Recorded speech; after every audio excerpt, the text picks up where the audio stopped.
You are looking at Julian's pronunciation guide, where we look at how to pronounce better some of the most mispronounced words in the world, like this other curious word. But how do you say what you're looking for today? Let's learn how to pronounce the name of this disease. If you want to learn more medical terms, pronunciations that are confusing, make sure to stay tuned.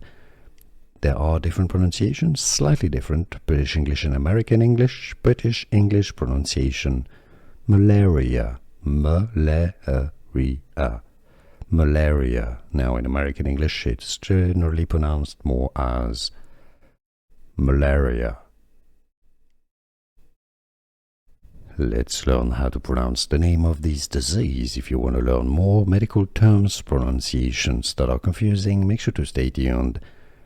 There are different pronunciations, slightly different. British English and American English. British English pronunciation: malaria, malaria, malaria. Now in American English it's generally pronounced more as malaria.